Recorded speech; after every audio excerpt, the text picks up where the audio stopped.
Em uma disputa global por avanços na biotecnologia, o papel do Brasil é de se firmar como um grande mercado consumidor. Ele pode se transformar em um importante parceiro de empresas estrangeiras ou chegar até mesmo a ser um competidor relevante.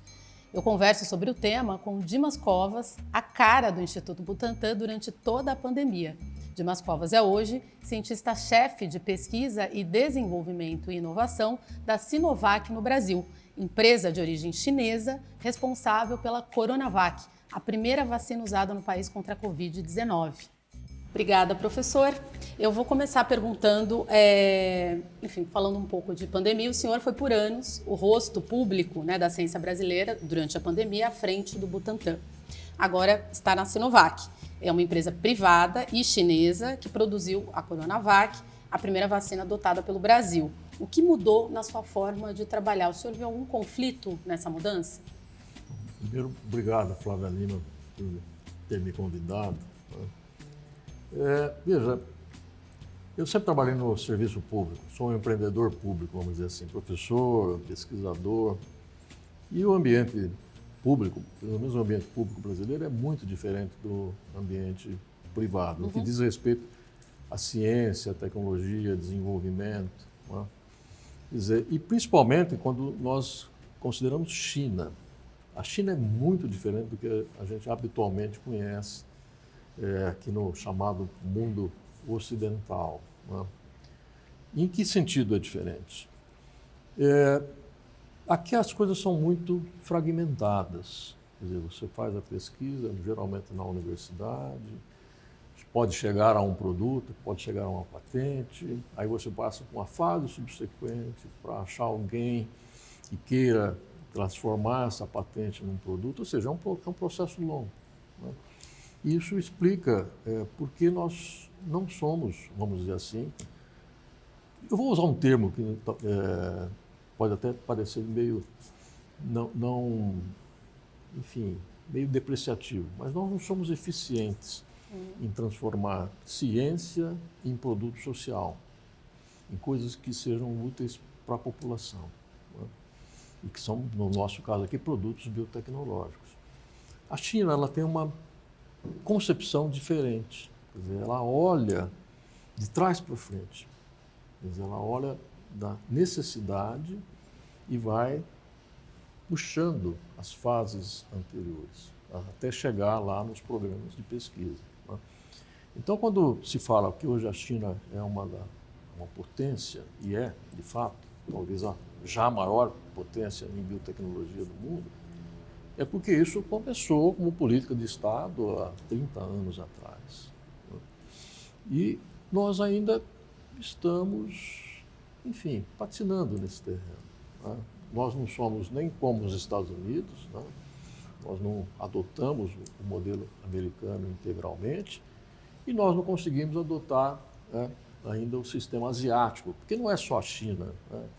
Dessa maneira funciona um pouco a Coreia, o Japão já era assim antes. Qual que é a diferença de sistemas? O senhor falou que a gente não é nem o sistema americano, mas também não chegamos no chinês. Qual que é a diferença entre nós somos uma experiência ainda medieval, certo?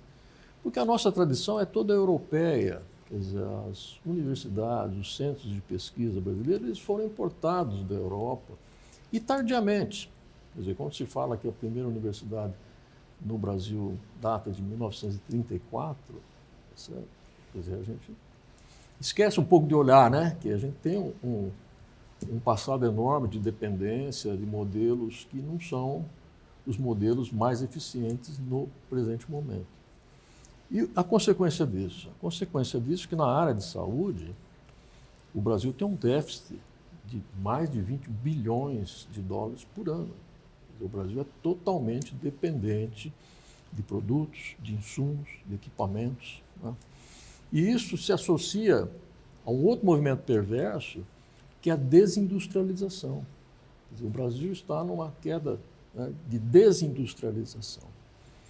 Então, tem-se tomado medidas, mais recentemente, de voltar a usar o que você mencionou, que o Brasil é um grande mercado, na realidade é o 6º mercado na área de medicamentos do mundo, usar a potência, a força desse mercado para capitalizar o desenvolvimento do país.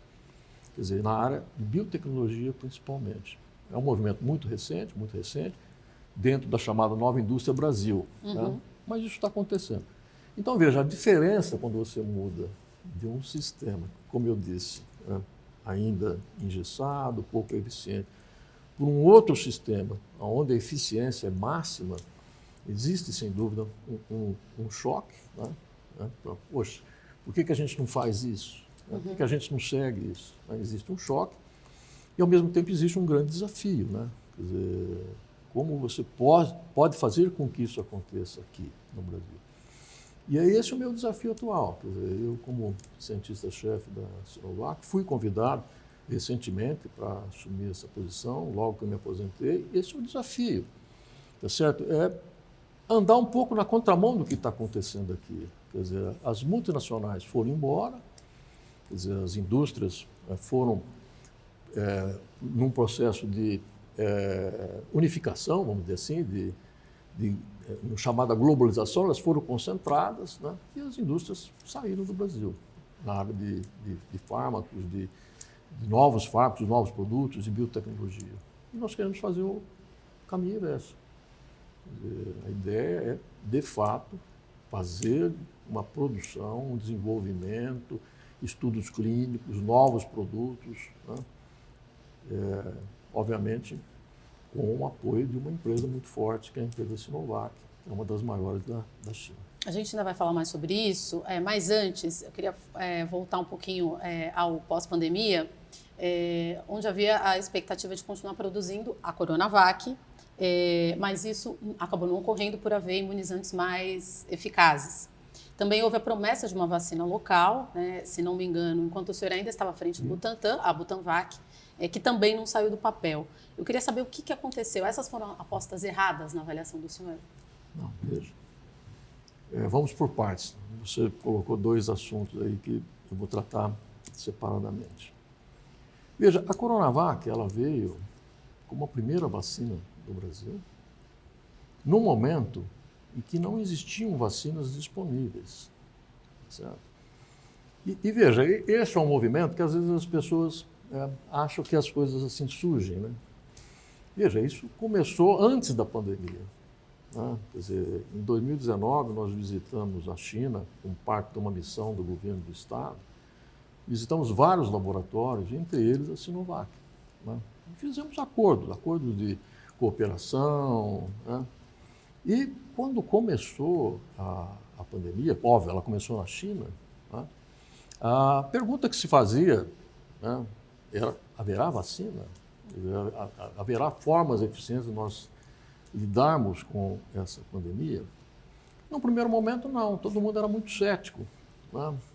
Não, uma vacina demora anos, 10 anos para o desenvolvimento.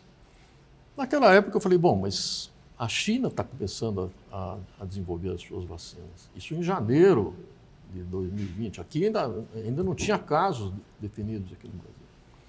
Mas a China já estava começando lá, né? Porque era uma situação gravíssima. E lembrei disso e entrei em contato com algumas companhias chinesas. Né? E uma delas, que foi a Sinovac, respondeu: olha, nós temos uma vacina.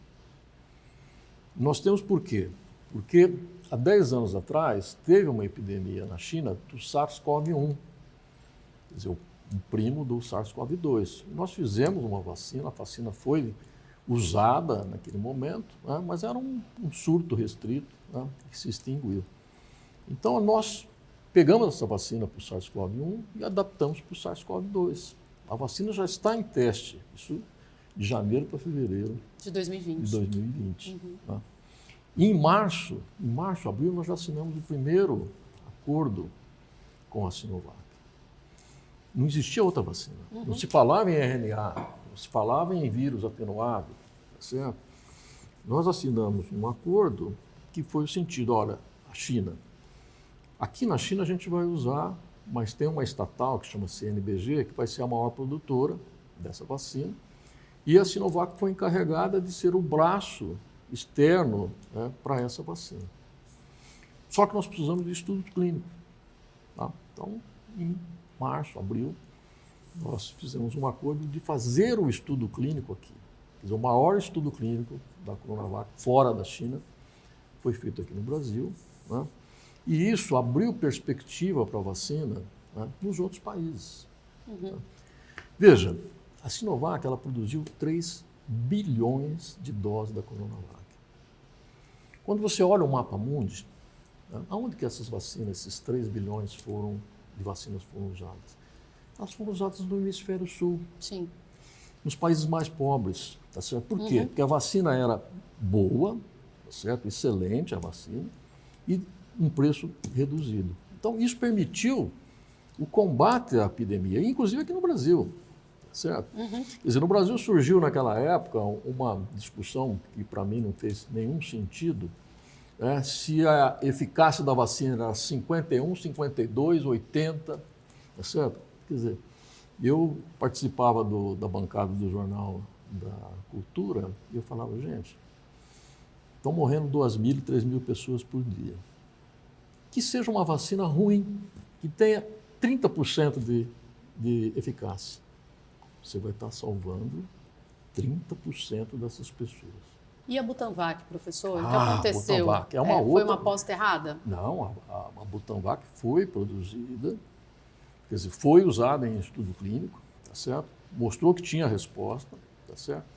Na fase 1 que nós fizemos, a fase 2 eu já não estava mais no Butantan, tá certo? Então, a fase 2 foi recentemente, eu acho que em 2024, foi anunciado que o projeto seria suspenso porque ela mostrou não superioridade ou não inferioridade em relação ao comparador, que era a vacina de RNA. Certo? Ok.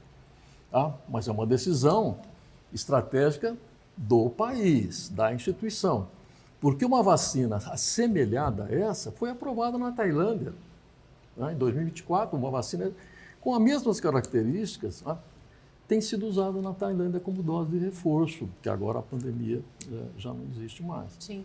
Então, veja, é uma questão de estratégia, você está entendendo? De você fazer pesos e contrapesos, incluindo preço. Né? Pô, uma vacina dessa, ela custa 1/10 do que custa uma vacina de RNA. Então, a decisão foi acertadíssima, mostrou que o país tinha condições de superar uma crise pandêmica como essa, mas só que precisava das consequências disso, né, os passos seguintes. Né, e aí é que, de fato, não aconteceu. O senhor falou em decisão, né? Recentemente, falando em decisões, a gente presenciou uma suspensão temporária da vacina contra a dengue, né, decidida pelo governo. E o que eu quero saber do senhor é se isso é um procedimento comum, se foi o mais correto a ser feito nesse momento. Ora, a vacina da dengue, a maior parte da vacina da dengue foi desenvolvida na minha gestão. Quer dizer, o estudo clínico foi feito na minha gestão, a fábrica foi construída na minha gestão. O primeiro acordo de transferência tecnológica do Brasil para o exterior, né, foi feito naquela época. O Butantan transferiu a tecnologia da vacina da dengue para a MSD, que é uma multinacional farmacêutica americana, tá certo? Então, tudo ocorreu de acordo com o figurino.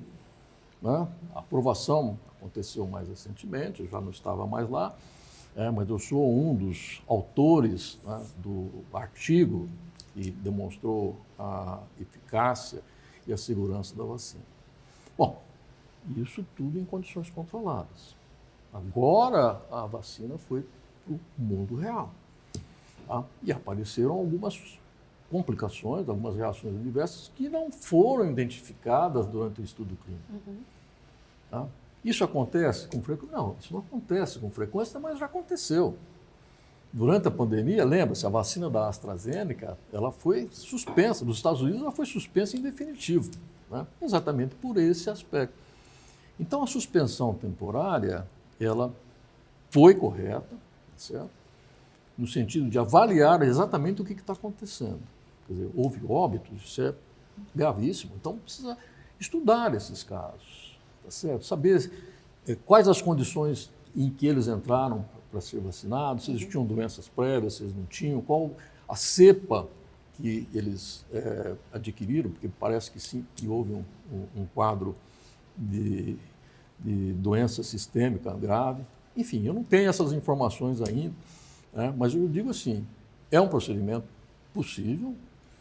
Essa suspensão, imagino, e gostaria que fosse, né, no meu desejo temporário, porque a vacina ela é uma vacina necessária, né? Uma vacina necessária para o Brasil, principalmente, que enfrenta esses casos, anualmente tem esses surtos de dengue e tem muitos óbitos, né?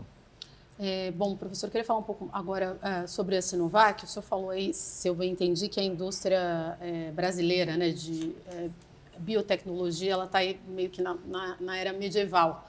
Queria entender um pouco o foco da Sinovac no Brasil. É recente a entrada da empresa e, se eu não me engano, ela firmou também recentemente um acordo com o Instituto de Tecnologia do Paraná, né, o Tecpar, e disse que iniciaria a produção nacional de 2 imunizantes contra a raiva humana e a varicela, né, além de investimentos de $100 milhões no país. Queria saber como é que está isso, como serão feitos esses investimentos, como isso vai funcionar. Veja, a vacina é uma parte do plano da Sinovac. Na realidade, o grande plano da Sinovac é atuar na área de biotecnologia de uma forma mais ampla. Ela tem algumas subsidiárias que já atuam fortemente nessa área, por exemplo, na produção de anticorpos monoclonais, que é um tipo de produto que é muito utilizado para o tratamento do câncer, tá certo? Ela atua na área de terapia celular higiênica, que ela tem desenvolvimentos lá Não na aqui, China. não no Brasil, na na China, China. mas de onde eu participo, tá certo? Quer dizer, a minha ponte é essa. Então, o objetivo da companhia no Brasil é se estabelecer como uma companhia completa, tá certo? Desde a pesquisa inicial, a pesquisa clínica, o desenvolvimento clínico, o registro do produto e a produção, tá? Ou seja, estar aqui realmente. E o Brasil, nesse sentido, ele é a cabeça de lança de um projeto maior, que chama Projeto Amazon, da Sinovac, que é estar presente na América Latina. Tá certo? Quer dizer, a grande lição da pandemia foi essa, quer dizer, os países, né, que mais sofreram foram aqueles que eram mais dependentes. Então, nesse movimento é para diminuir essa dependência, é para trazer bases e plataformas produtivas para essa região.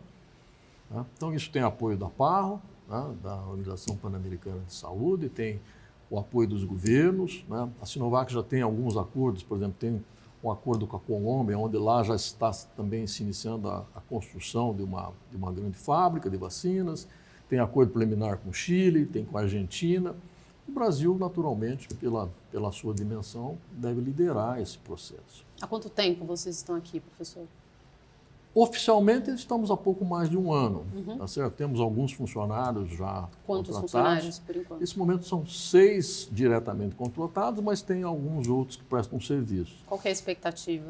Então, esses funcionários têm a missão de instalar a companhia, né? Então, estão sendo feitas todas as medidas, vamos dizer, definição de local, de quantidade de dinheiro necessário para esse momento, a transferência de tecnologia para o Tecpar, que isso já está em curso, certo? Então, é um movimento que vai, imagino eu, até o final desse ano, consolidar a companhia brasileira, o braço brasileiro. O braço chinês, que é uma grande holding, tá? E a holding internacional tem sede em Singapura, esta já está presente no Brasil. Quer dizer, esses contratos com o Tecpar foram feitos pela holding da Sinovac de Singapura. E esse início de produção nacional por esses 2 imunizantes que eu citei, né, contra a raiva humana e a varicela, é isso mesmo? E quando que vocês iniciam essa produção local? Veja, a transferência de tecnologia ela sempre começa do inverso, né? Você começa primeiro com a embalagem, controle de qualidade, aí vai progredindo. Quer dizer, a parte de produção do IFA é a parte final do processo, né? Nós, pelo acordo de PDP, esse processo deve ocorrer em 10 anos, no máximo em 10 anos, né? Mas o nosso projeto é de acelerar isso. Obviamente que a Sinovac por si ela não consegue acelerar, porque os investimentos, né, são feitos pelo público, pelo Instituto Público. O Tecpar que investe na construção, né, que investe nos recursos humanos, nós transferimos a tecnologia, ensinamos o pessoal a produzir a vacina. Tá? Então, essa velocidade pode até ser mais rápida, dependendo do parceiro, do público, dos investimentos que o governo mesmo vai fazer nesse projeto. Então, o senhor está querendo dizer, o que o senhor disse, né, na verdade, é que por meio dessa, o senhor chamou de PDP, Sim. vou explicar aqui, que é a Parceria de Desenvolvimento de Produto, né, com o Tecpar. Sim. A expectativa é que esses primeiros imunizantes sejam desenvolvidos ao longo de 10 anos, é isso? No máximo 10 anos. No máximo 10 anos, tá. Quer dizer, a produção parcial deles vai começar muito rápido, você está entendendo? Que é o que eu disse, é do fim para o começo. Esse é um projeto da Sinovac, certo? Agora, o grande projeto é estar aqui como companhia completa, não é só em vacinas, em produtos oncológicos, em terapia celular, em terapia gênica. Tá? E qual que seria um prazo realista, né, para a gente pensar para que a empresa se torne um player relevante no mercado brasileiro? Olha, player relevante ele já é, porque em termos de mercado, essas duas vacinas já representam mais ou menos 60 milhões de dólares por ano. Aqui no Brasil. Então, nós já estamos desonerando, vamos dizer assim, o governo, né, de 60 milhões. Ou seja, isso elas já são importadas, só para eu entender, tipo, elas ainda não são produzidas aqui. No primeiro momento elas são importadas e aí o Tecpar vai assumindo progressivamente, quer dizer, entendeu? Então ele vai assumindo a produção, até ter totalmente a produção. Mas esses recursos, eles já entram imediatamente no Tecpar. Entendendo? Quer dizer, aí o Tecpar tem um acordo com a Sinovac, tá? De, enfim, dividir esses recursos de forma a remunerar o produto e a permitir a construção e os investimentos, né, do Tecpar nele mesmo. E me explica um pouco esses recursos. O senhor falou aí 60 milhões de dólares, eu tinha falado no começo em 100 milhões, né, de investimentos. Como diferentes. É que isso... são diferentes. Como é que isso... O que é uma coisa e o que é outra? Esses 60 milhões são o faturamento dessas duas vacinas, que já acontece 60 milhões hoje. de reais ou de dólares? Dólares. De dólares. Isso já acontece, já tem essa despesa. Os 100 milhões são investimentos, né, nas outras atividades. Né? Vai até ter uma parte do investimento da Sinovac nessas plantas, né, na transferência de tecnologia. Mas esses 100 milhões é para consolidar a Sinovac no Brasil e no projeto Amazon. Em quanto tempo esses investimentos? Estava previsto inicialmente em 5 anos, o desembolso em 5 anos. Né? Isso depende muito da nossa velocidade. Quer dizer, eu hoje estou empenhadíssimo nesse processo, quer dizer, de fazer que isso aconteça e que se torne um case, certo? Eu acho que esse é o ponto. Quer dizer, nós estamos propondo, né, como eu disse lá no começo, o inverso do que aconteceu até então. Quer dizer, as companhias saem do Brasil. Não, nós vamos voltar e estar presente aqui, né, de fato, como uma companhia de biotecnologia. E me fala um pouco mais desse projeto Amazon, que é esse projeto, enfim, da Sinovac, né, da empresa chinesa, para a América Latina, pelo que eu entendi. O que eles têm em mente? O que é isso? Bom, veja, hoje o mundo mudou, né? Quer dizer, a polaridade hoje é um mundo multipolar, né? E a China cada vez mais uma presença forte na América Latina, né? Muito forte. Quer dizer, no Brasil, por exemplo, setores de energia, setores de transporte, né? E agora na área de biotecnologia, né? Então, essa parceria entre Brasil e China hoje já é prioridade, certo? Pelo menos é o que eu tenho visto pelas declarações aí das autoridades, né? Então, nós estamos andando, né, exatamente em sincronia com essa política. Nós queremos ajudar a região para se tornar menos dependente e, no final, que a gente almeja lá, que essa indústria ela seja competitiva. Quer dizer, não é ocupar mercado, certo? Não é ocupar mercado. As outras companhias multinacionais vêm aqui para ocupar mercado. Não é essa a ideia, né?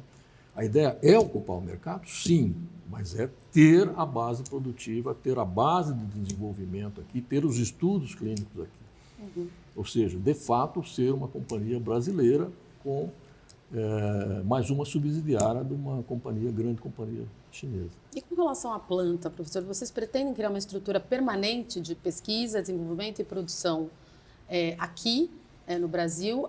Enfim, pelo que eu já li, Me parece que isso vai ser inicialmente no interior de São Paulo. Queria que o senhor falasse um pouco mais sobre isso. O que vai definir a localização final dessa planta? Se é incentivo fiscal, se é infraestrutura logística ou se é a proximidade com a universidade? Essa é a parte que eu mais, né, gosto do projeto. Quer dizer, eu, no começo de 2025, apresentei um planejamento para a Sinovac, onde o meu foco era em P&D. Você vai fazer um centro de P&D, já tem até um nome, ele foi batizado de IBioVac. Né? IBioVac? IBioVac. Né? E que até foi apresentado um projeto inicial para FINEP e BNDES, né? Para ter o apoio do FINEP e BNDES, e fomos selecionados. Quer dizer, fomos selecionados para ter um financiamento do BNDES de longo prazo de até 100 milhões de reais e de ter um suporte da FINEP para incorporar até 50 pesquisadores num prazo de 3 anos e meio.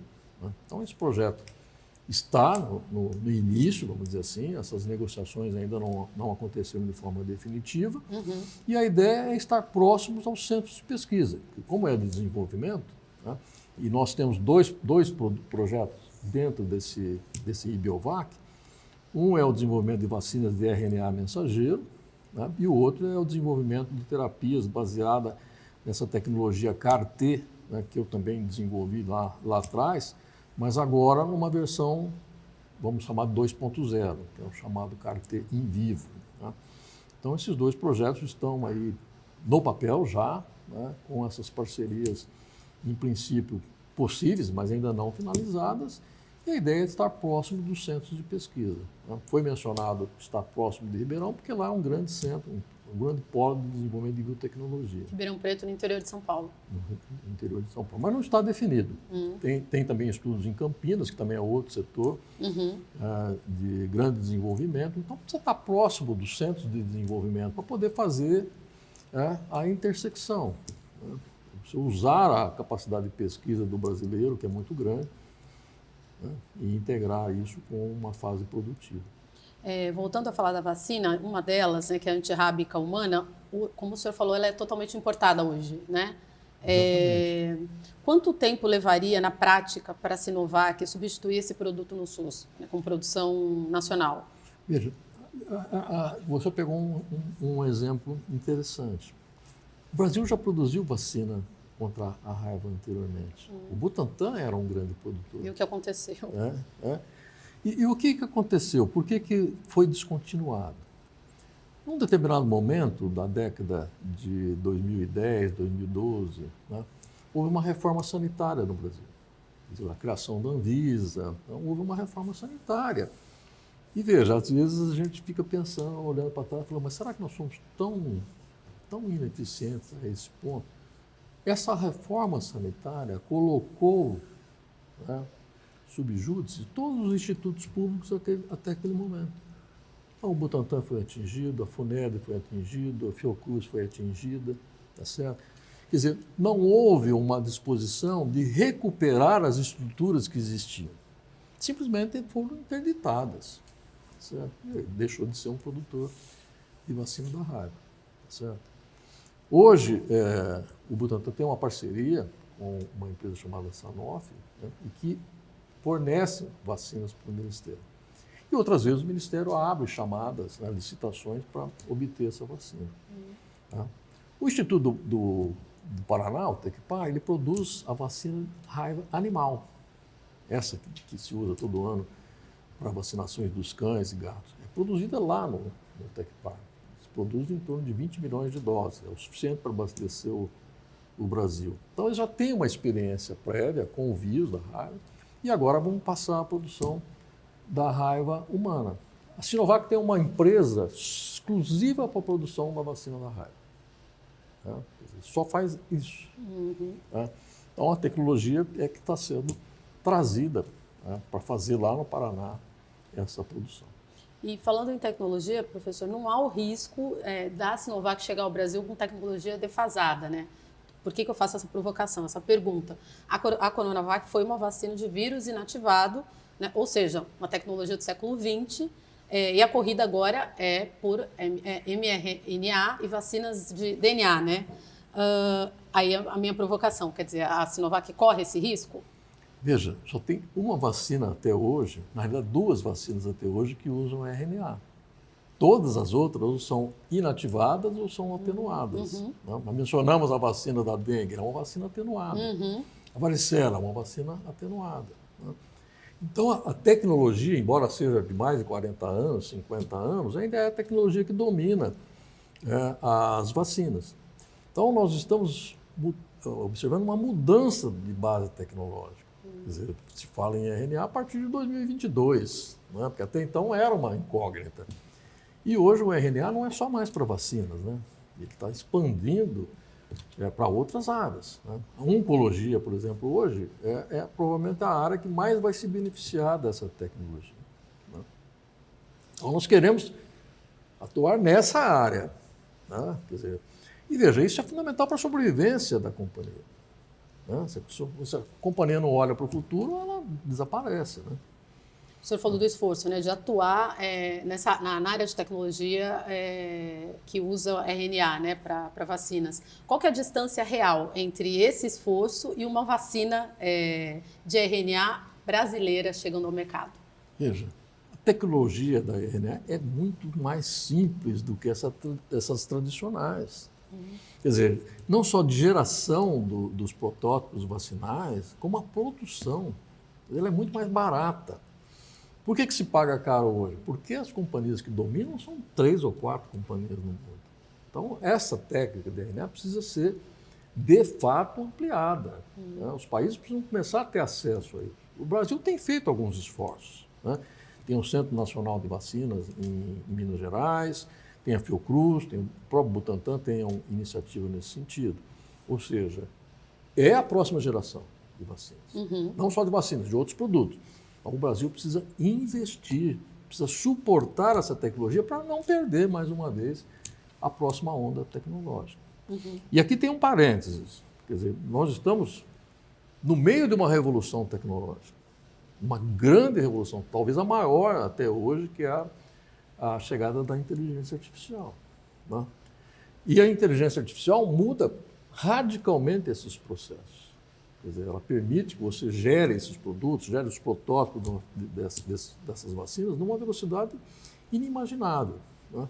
Então, esse é o grande desafio dos países que são dependentes e mais atrasados. Né?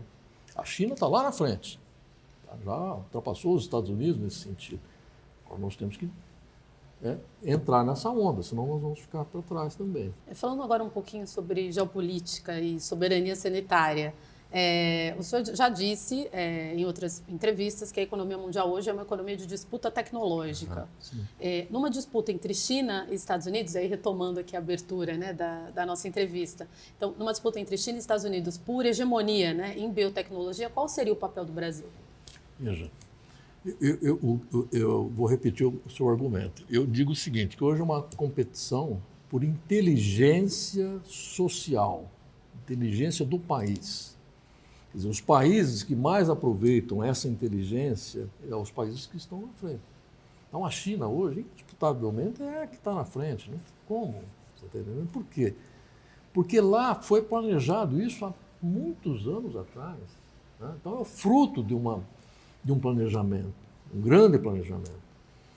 O resto, os Estados Unidos, por exemplo, ainda é caótico, ainda é dependente de demandas de mercado, pressão das grandes companhias, quer dizer, não tem uma direção definida enquanto país. Né? Tem uma direção definida, talvez, em termos econômicos. Tá? Era a maior economia mundial? Era e ainda é. Mas não será o líder tecnológico. Né? E que, portanto, o Brasil ele precisa se preparar para entrar nessa revolução, como eu mencionei anteriormente.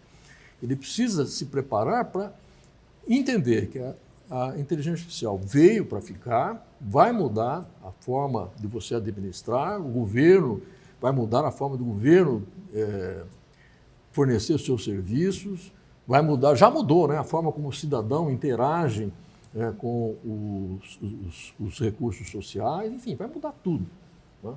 E o Brasil precisa se preparar. Como ele se prepara? Primeiro, formando gente. É a coisa mais fundamental. Tá certo? Quer dizer, nós temos um sistema educacional que ainda deixa muito a desejar. Né? A gente não consegue formar gente em volume, em qualidade, que consiga competir com esses grandes players. Né? Mas a gente precisa fazer um esforço. Tá certo? A gente precisa formar gente. É isso que está faltando no Brasil há muito tempo. Tá certo? Nessa definição de prioridades claras aí para avançar em inovação, né? Nessa definição de um caminho que o senhor se refere, na sua avaliação, o governo tem essa clareza, né? Ou ele ainda está improvisando quando a gente fala em política industrial na área de saúde? Veja, tem clareza, mas não tem coordenação. Quer dizer, você tem várias agências que têm a mesma finalidade, todos querem inovar. Inovação é uma palavra mágica, né? Todo mundo usa, vamos fazer inovação, vamos fazer inovação, vamos fazer inovação. Só que é o seguinte, não há coordenação. Entendeu? Então, o Ministério da Ciência e Tecnologia não coordena com o Ministério da Indústria, não coordena com o Ministério da Saúde, não coordena com a empresa privada. Tá? Ou seja, não há inteligência, como eu disse. Né? Falta inteligência no sistema. O brasileiro é trabalhador, o brasileiro é muito criativo. Tá? Nós produzimos muitos artigos científicos. Né? Só que quando nós olhamos para a inovação, nós estamos lá no fim da curva. Né? Por quê? Porque a gente não coordena. Os recursos não são tantos, como a gente não coordena, esses recursos são dispersos, né? E não são aproveitados na sua máxima capacidade. A Sinovac hoje tem algum acordo com o governo federal? Nós temos, através do Tecpar, nós participamos, né? E esses planos que eu mencionei, o plano Amazon, né, a decisão de investimento, isso foi anunciado numa recente visita do presidente Lula à China, né, e mais recentemente com a visita do próprio ministro Padilha. Né. Isso foi reafirmado várias vezes pelo presidente da Sinovac, né, essa disposição. Foi também coordenado com o Banco do BRICS, né, que existe uma clara intenção de fazer esses investimentos. Né? O Banco do BRICS inicialmente manifestou apoio à iniciativa. Né? Então, veja, nós temos os elementos, né? Vamos dizer, os elementos que permitiriam fazer disso um efeito muito positivo para o país. Ainda temos o desafio de fazer, né? De colocar isso em prática. Né? Eu acho que eu tenho uma experiência razoável, quer dizer, isso me ajuda um pouco. É uma vivência razoável, isso me ajuda um pouco. Né? Mas precisa de ter uma coordenação maior por parte do governo, não há dúvida nenhuma. Saindo do zero, professor, não sei nem se é correto dizer, mas, enfim, saindo do zero, qual é a expectativa de receita da Sinovac no Brasil e em quanto tempo? Por esse ano, como eu te disse, já é 60 milhões de dólares para o ano que vem. Né? E a perspectiva veja, nós queremos trazer para o Brasil os produtos inovadores, que hoje, por exemplo, a sociedade brasileira não tem acesso. Então, quando eu falo no anticorpo monoclonal, o tratamento do câncer, ele não está introduzido no SUS pelo preço. São preços abusivos. Quer dizer, a terapia celular, o tratamento de leucemias e linfomas, não está no SUS, porque preços abusivos. Veja, isso não tem nada a ver com o preço real de produção. Então, quando você traz essas tecnologias com um preço acessível, tá certo? Com a possibilidade de você incluir milhões de pessoas, milhares de pessoas, né? Você vai ganhar a parte substantiva do mercado. Né? Porque as grandes multinacionais não vão entrar nesse nível de competição. O Brasil é um mercado acessório para muitos deles. Né? É diferente de ter uma empresa aqui que quer realmente estar presente e produzindo aqui, né? Envolvendo a sociedade brasileira nesse processo, né? Envolvendo o SUS, necessidades do SUS. Né? Então, acho que a gente está bem alinhado nesse sentido. A gente está caminhando aqui para o final da nossa entrevista. Eu queria fazer ainda algumas perguntas. A Sinovac é uma empresa privada. De qualquer forma, ela tem uma forte ligação com o Estado, simbólica, que seja com o Estado chinês. Eu quero saber o seguinte, se isso é um ativo para negociar com o governo brasileiro ou um passivo na hora de enfrentar o escrutínio regulatório, por exemplo, ou até a opinião pública. Veja, a Sinovac ela está registrada na Bolsa Nasdaq. Quer dizer, é uma empresa privada, uma empresa que tem ações, etc, etc. Ela tem uma ligação com o governo chinês? Óbvio que tem. Ela foi financiada pelo governo chinês. O governo chinês participa, possivelmente, de todos esses acordos de desenvolvimento. Tá? E existe essa decisão mais recente do governo chinês de ir para fora da China. Certo? As empresas chinesas estão sendo estimuladas fortemente, tá, a saírem da China e enfrentar o mercado. Tá? Então, estamos alinhados. Né? Eu não vejo muitas dificuldades nesse momento. É possível, tá? Haverá mudança política, pode haver mudança política, pode inverter isso? Pode. Né? Durante a pandemia, nós vivemos isso. Quer dizer, a China foi muito maltratada durante a pandemia. Tá? A vacina foi muito maltratada. Certo? Por questões político-ideológicas. Né? Professor, essa é uma pergunta que eu não posso deixar de fazer. O Tribunal de Contas do Estado identificou irregularidades em contratos, né, sem licitação, que somam cerca de 160 milhões de reais, firmados pelo Butantan com uma empresa de tecnologia durante a gestão do senhor. E os processos parece que seguem em aberto. O senhor já tem uma resposta do TCE? Em que pé que está isso? Especificamente, você fala os contratos de software. Na realidade, é o que a gente chama SAP, uma ERP, Sistema de Gestão Empresarial, tá certo? E que nós modernizamos o Butantan, né, até um determinado ponto. Como eu disse, a maior fábrica de produção da vacina da influenza do hemisfério sul. Mas, por exemplo, você precisava de gerir isso. Né? Como é que você gera um sistema complexo? Você precisa ter um sistema de gestão. Né? Então foi procurado o sistema de gestão, os líderes, né, que eram 2 ou 3, né, e foi escolhido um que era o líder até muito recentemente, né, nas empresas, não só de farmácia, nas produtoras de medicamentos, né, biotecnológicos ou farmacêuticos. Ela era líder, mas também em outros segmentos. Né? Mais recentemente, ela está dividindo essa liderança com uma outra companhia que chama Oracle. Então, veja, foi feito um processo de inelegibilidade, né? E é isso que foi questionado pelo Tribunal de Contas. Hoje já foi superada essa questão. Foi feito processos administrativos na Corregedoria do Estado, que foram já arquivados. Né? O Ministério Público fez também uma investigação que foi arquivada. O processo que continua aberto no tribunal é de acompanhamento, porque é um processo de longo tempo de instalação, tá certo? É um processo de acompanhamento, mas a questão da inexigibilidade foi afastada. Né? Ok, para a gente concluir e falar um pouquinho dessa relação aí de Brasil e China, enfim, os países compartilham desafios socioeconômicos importantes, né, como o envelhecimento populacional, por exemplo. Eu queria saber de que maneira essas similaridades podem impulsionar o negócio da Sinovac no país e quais são também as grandes diferenças que o senhor identifica entre um país e outro.